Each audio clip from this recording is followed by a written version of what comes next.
For decades, the world has been captivated by the life and legacy of Princess Diana. Her compassion, grace, and undeniable connection with the public made her the people's princess. But behind the glamorous image was a mother who adored her children more than anything. Now, after years of secrecy, a long-lost letter from Diana to her eldest son, Prince William, has finally come to light. What did she want him to know? Join us as we uncover the shocking contents of Princess Diana's lost letter to Prince William and the secrets it reveals. Diana's personal letters. It all began quietly, almost unnoticed, in the catalog of a London auction house in July 2004. There were no flashy headlines, no major announcements, just a simple listing of handwritten letters from the late Princess Diana. But these weren't just any letters. They were deeply personal, offering a rare and unfiltered window into her private world. Among the collection, one letter stood out immediately. It spoke about her eldest son, Prince William, in a way that revealed just how much he meant to her. The auction, organized by SS, featured Diana's personal correspondence with Violet Collison, a woman who had been more than just a housekeeper. She was a trusted confidant of the Spencer family for decades. Violet had witnessed Diana's transformation from a shy young girl into the most famous woman on the planet, and these letters reflected that journey. Unlike official palace documents, which were often carefully curated and polished, these letters were raw and personal. They captured the emotional roller coaster of Diana's life, her struggles with royal expectations, the overwhelming chaos of preparing for a wedding watched by millions, and above all, the highs and lows of motherhood. One particularly charming letter, dated July 8, 1981, just weeks before her wedding to Prince Charles, painted a picture of a young bride-to-be caught in a whirlwind of last-minute preparations. Yet despite the frenzy around her, Diana's words carried a playful, light-hearted tone. Everyone's racing around here fixing up last-minute stuff, but the bride's keeping her cool. This small remark hinted at the warmth and relatability that made her so beloved by the public. But as the years passed, her letters took on a more serious tone. The carefree excitement of a young princess gave way to deeper emotions, frustration, concern, and above all, an unshakable devotion to her two sons. What made these letters so extraordinary wasn't just what Diana wrote, but the emotions behind her words. They revealed a mother who was constantly thinking about her children's happiness, their well-being, and their future. Though the world had seen Diana through photographs, documentaries, and dramatic interviews, these handwritten messages offered something different. They weren't meant for public consumption. They were quiet, personal, and intimate proof of just how much she longed for her sons to grow up with kindness and compassion, something that was often difficult to hold on to within the walls of the palace. One particularly touching letter, dated June 21, 1989, captured this perfectly. Written on official Kensington Palace stationery, it was addressed to Sergeant George Plum of the Special Escort Group, thanking him for organizing a motorbike display for Prince William's 7th birthday. Diana's gratitude was evident as she wrote, "It was so nice of you and your team to come here today for William's birthday. I can't even tell you how much joy the show brought to all those kids and their moms." But what made this letter even more special was that it wasn't just signed by Diana. Beside her name were the small, eager scribbles of William and Harry. It was a rare glimpse into a simple, happy family moment, far removed from the constant media scrutiny. For those who follow Diana's life, these letters were more than just sentimental relics. They reignited discussions about her complicated relationship with the royal family and her relentless determination to raise her sons differently. Unlike the generations before her, where royal children were often raised in strict formality with little direct parental involvement, Diana broke the mold. She wanted William and Harry to have a childhood that felt real, filled with experiences that ordinary children had. According to her former royal bodyguard, Ken Worf, Diana made a deliberate effort to show them the world beyond the palace gates. She took them to amusement parks, let them eat at fast food restaurants, and even rode public buses with them, not as a publicity stunt, but because she genuinely wanted them to understand life outside of royalty. But was Princess Diana the mother who made sure her sons never lost touch with the real world? Let's take a closer look. Diana's protection for her children was unwavering. Princess Diana was not just a royal figure. She was a devoted mother who wanted her sons, William and Harry, to grow up with experiences beyond the walls of the palace. She believed that, despite their royal status, they should know what life was like for ordinary children. Diana made it a point to take them on outings where they could interact with people from all walks of life, ensuring they didn't grow up in a bubble of privilege. At the same time, she was fiercely protective of them. Understanding the relentless pressure of the media, she worked with palace officials to arrange official photo sessions, allowing the public to see key moments in her children's lives, such as their first day of school or family vacations. But in return, she asked for privacy, striving to shield them from the constant scrutiny that came with being a royal. It was a careful balancing act, giving the press just enough access to satisfy public curiosity while preserving her son's right to a normal childhood. Andrew Morton, in his book Diana, Her True Story, revealed how deeply she struggled with the media's intrusion. She had lived under its harsh glare and knew the toll it could take, especially on a child. Her letters about William weren't just casual updates. They were heartfelt glimpses into a mother's love, a record of her devotion to preparing him for the life ahead while also protecting him from its harshest realities.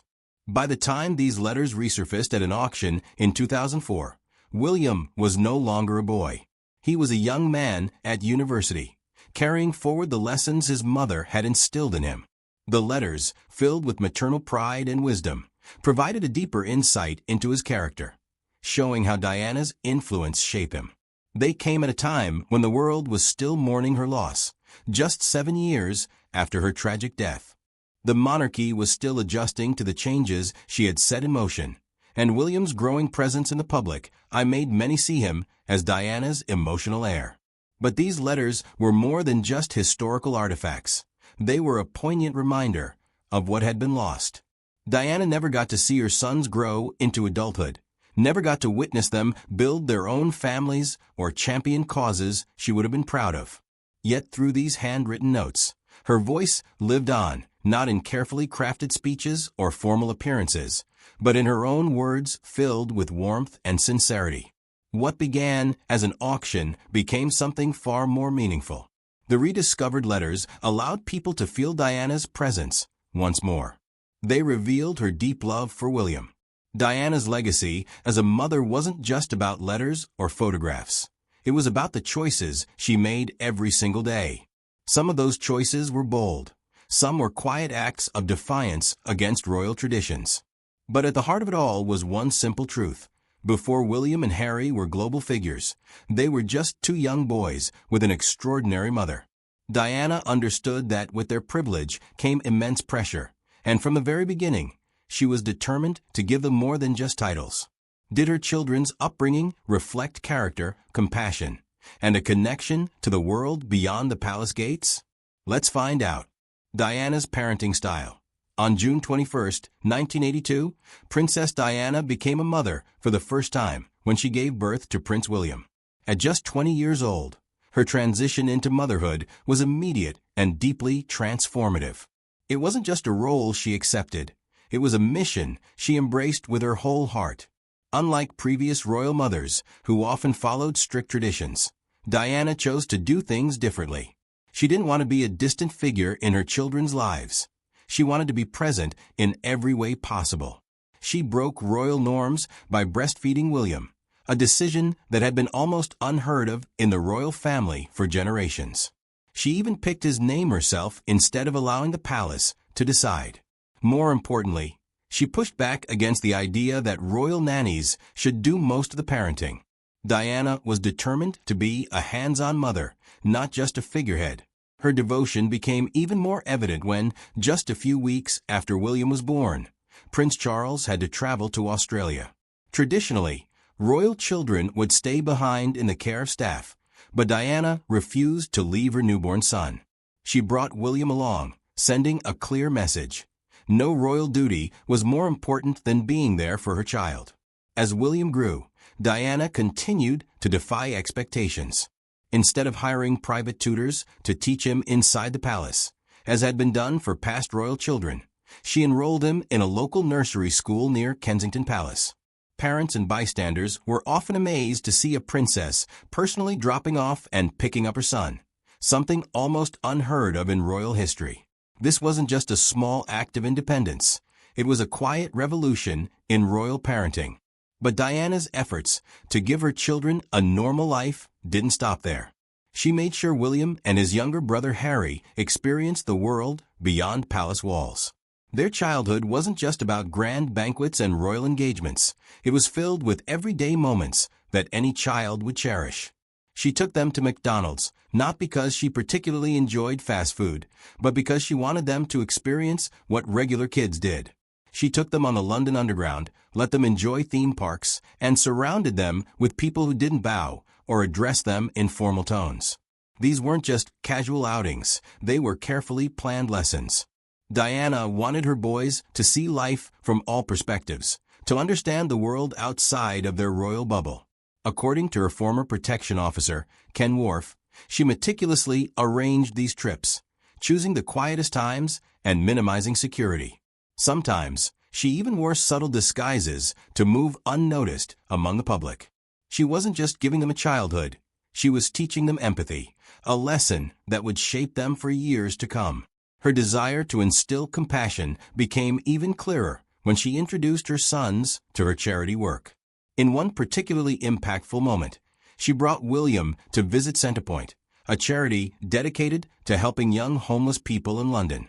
There, he met children and teenagers who had grown up without families, without education, and without a place to call home.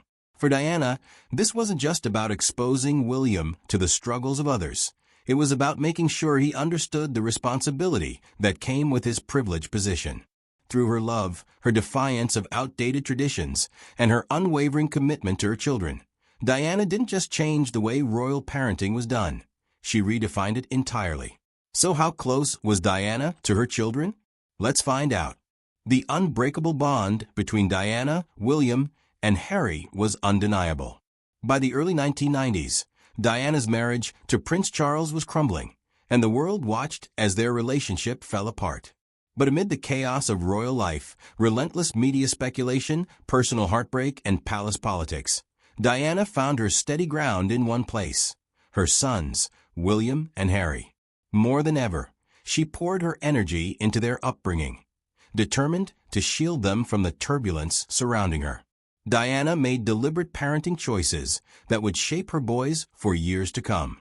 She carefully selected schools that prioritized both privacy and emotional well-being, choosing Wetherby School and Ludgrove, known for their nurturing environments.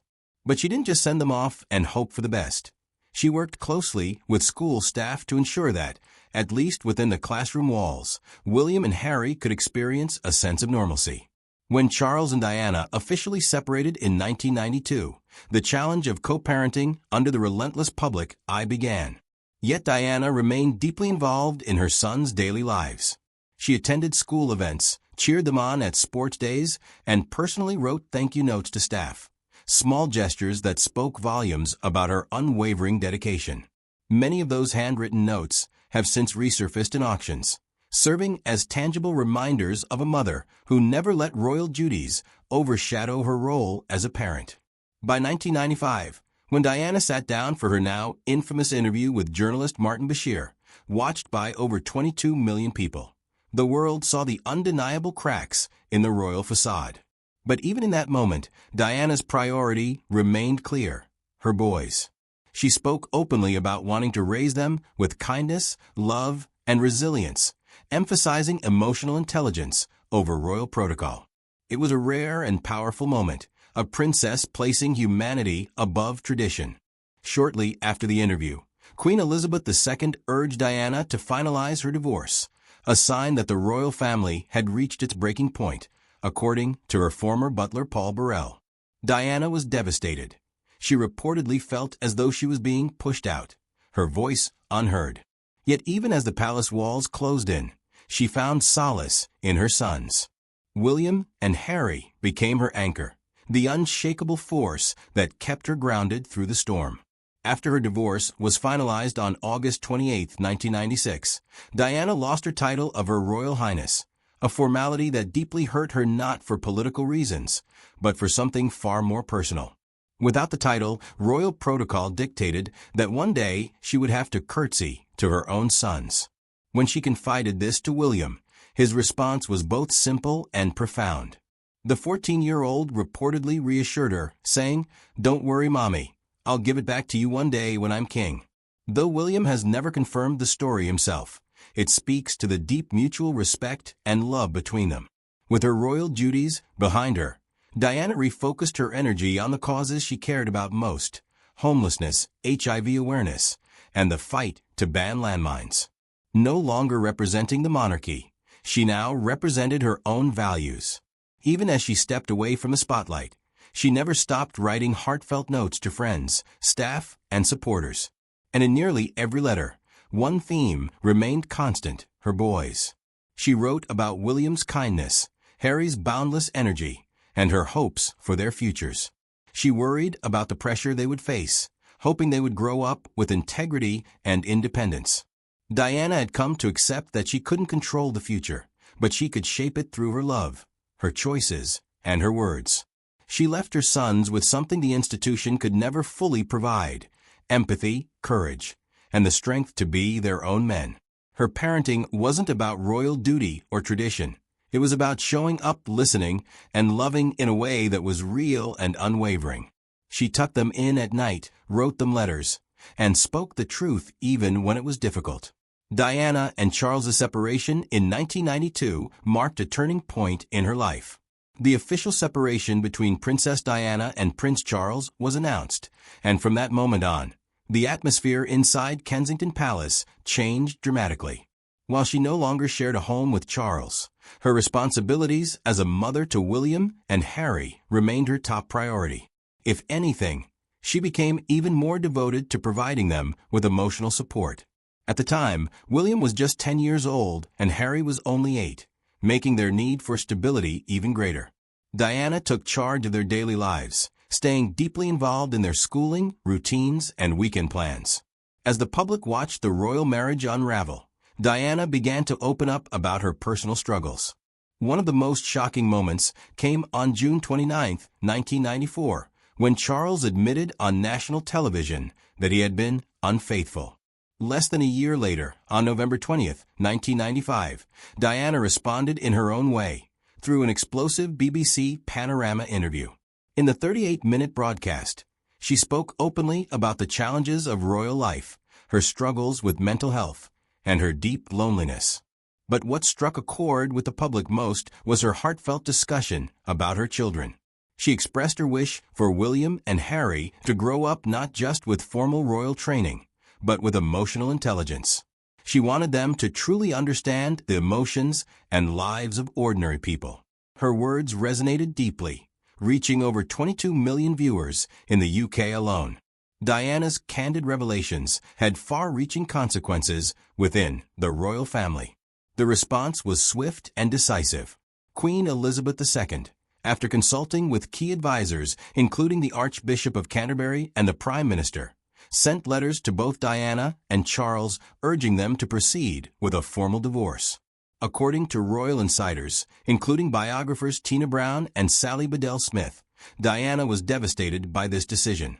Her former butler, Paul Burrell, later revealed that she had hoped for more time and space, not a complete separation from royal life. But the process moved forward, and after months of negotiations over finances, property, and custody arrangements, the divorce was finalized on August 28, 1996. With the divorce came significant changes to Diana's status. She retained the title of Princess of Wales, but lost the formal styling of Her Royal Highness. This meant that technically, she would now have to curtsy to her former husband, her sons, and other senior royals. While this might have seemed like a mere formality, it was deeply symbolic for Diana. She felt it was a final rejection, a door closed permanently. Paul Burrell recounted a particularly emotional moment during which Diana confided in her eldest son, William. The 14-year-old prince, seeing his mother's distress, reportedly comforted her by saying, "Don't worry, Mummy. I'll give it back to you one day when I'm king.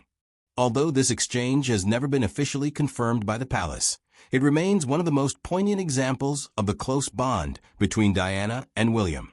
Following her departure from royal duties, Diana embraced a new chapter of life, one defined more by her personal values than by royal protocol.